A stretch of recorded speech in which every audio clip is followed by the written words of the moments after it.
While many are still criticizing Tinubu's decision to buy a new presidential jet at this time when Nigerians are facing the worst hardship in their lives caused by his failed policies. Of course, we will hear what P2B said. He's currently in the US attending the Democratic Party's National Convention.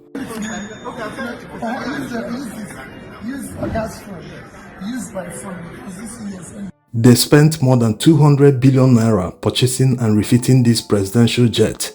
And what happened next? It was reported that a Chinese company got a judgment in an arbitration court in France, not just in France, in the UK and in the United States, to seize the new presidential jet, including 2 other presidential jets owned by Nigeria. Eventually, the Nigerian government convinced them to release the new presidential jet to Tinubu because he wants to travel with it.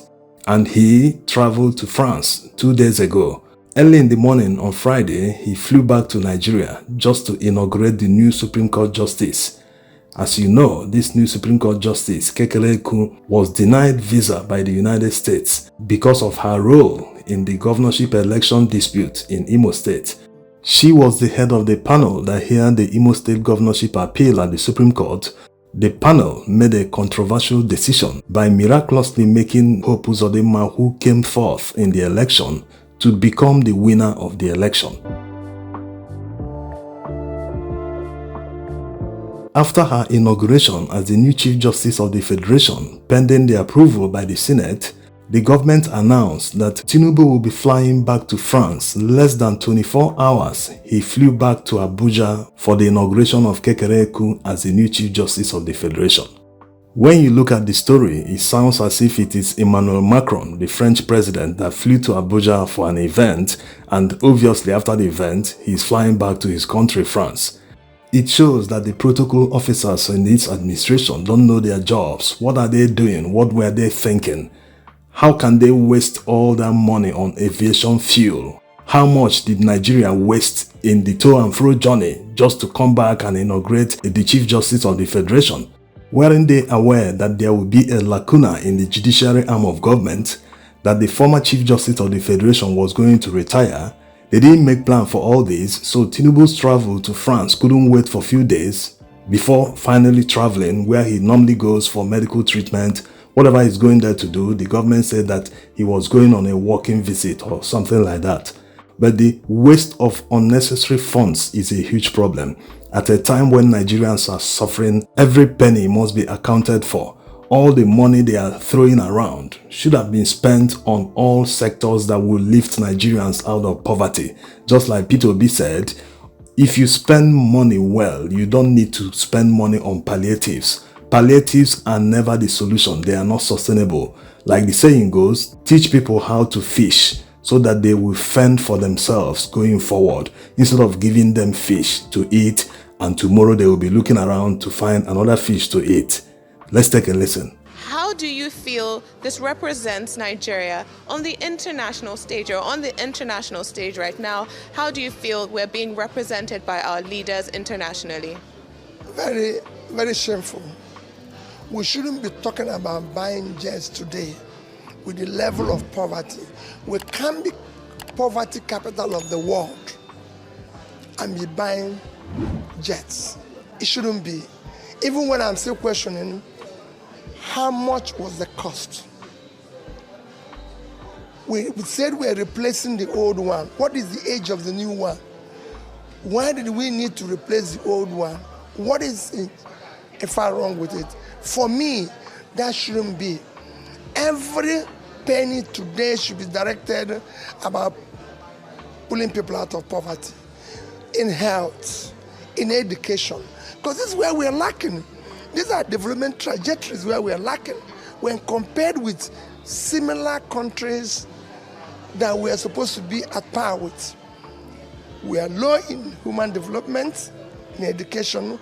Our health is worsening every day, where we've even overtaken India in infant mortality, despite the fact that people are hungry. They don't know where the next meal will come from. So every penny should be directed to that. And that's what I hear everywhere. I've been speaking to people from other countries who are talking, listening to the Prime Minister of Kosovo, speak this morning in a meeting, listen to former Prime Minister of Denmark speak. Everybody is talking about the people, and the ordinary people. And you could see what I'm telling you about ordinary people, where chairman of VNC is a son of a single mom who was brought up by the grandparents. Similar to Obama. Everything. So we want to create a society where a child of nobody will rise up due to productivity and be somebody, where people's talent and hard work will match up their opportunity in life. It sounds very easy to do. Other countries have done it. But when it comes to Nigeria, they always do the wrong thing. They always take all the wrong decisions. The question is why? Why don't they ever put Nigerians first instead of selfish interest? The answer lies in the fact that Nigerians didn't vote them in. They bought their way to power. So they don't owe anyone anything. They don't owe anyone good governance. They are only there for their own interest. If you look at all the numbers and the data coming in since this administration came to power, it is very frightening. Look at the aviation industry, for instance. It has completely collapsed. Look at the numbers from January to July 2022.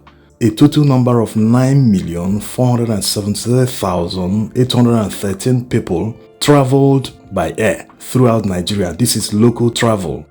In 2023, when the calamity happened, a total number of 8,176,722 people traveled by air.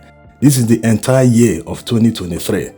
Compare that to that of the previous year, 2022, when within 6 months, more than 9 million people traveled by air. So maybe a total of 2022 must have been up to double that amount, or at least up to 15 million. Now, when you look at the figures for 2024, it is even more frightening. That's why many airlines are closing shop. Asman Air just sacked all their workers, suspended all operations till October. Who knows if they are coming back in October? Maybe it's just a reason for them to close shop. Anyway, the total number of people that traveled by air from January to May 2024 is just 332,817 people. If you compare the numbers of 2024 to 2022, for instance, it is equivalent to just a week of travel or maybe 2 weeks. So if Nigerians are no longer traveling, what is going to happen? Airlines are closing shop and sacking their workers because of the high cost of aviation fuel. A 1-hour flight in Nigeria now costs upwards of 300,000 depending on where you're going. Sometimes it is even higher than that. It has led to a lot of flight cancellations by airlines. When you get to the airport to take a flight that is supposed to leave by 6 a.m. for instance, they will delay it till maybe around 10 a.m. From there to 2 p.m., 4 p.m., sometimes 9 p.m. Flight that is supposed to be just 1 hour. People will get to their destinations at midnight or even beyond that. So this is the huge problem. This is caused by all the devaluation, all the increase in petrol price. Everything, the cost of everything has gone up. So it is hitting Nigeria hard before our eyes. And the people that are supposed to manage the situation, which unfortunately they are the ones that caused it in the first place, they are busy fighting opposition, chasing rats. Like the old saying goes, if someone's house is on fire, the person should do something about quenching the fire, not chasing a rat that is coming out from his building. Will palliative solve this problem? Absolutely not, because their solution to every problem is always to give more rice. When you complain of something, high cost of electricity, high cost of petrol, their answer is always to give Nigerians rice. Just distribute rice, whether it's 1 kg, 1 cup. Distribute, they will shut up.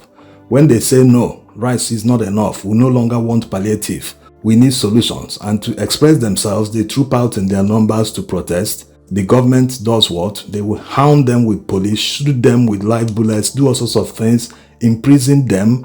When is it going to be enough? When will Nigerians say, no, we will no longer continue taking this until we hold our leaders to account and force them to do all the right things? We'll continue complaining. There will be no end in sight.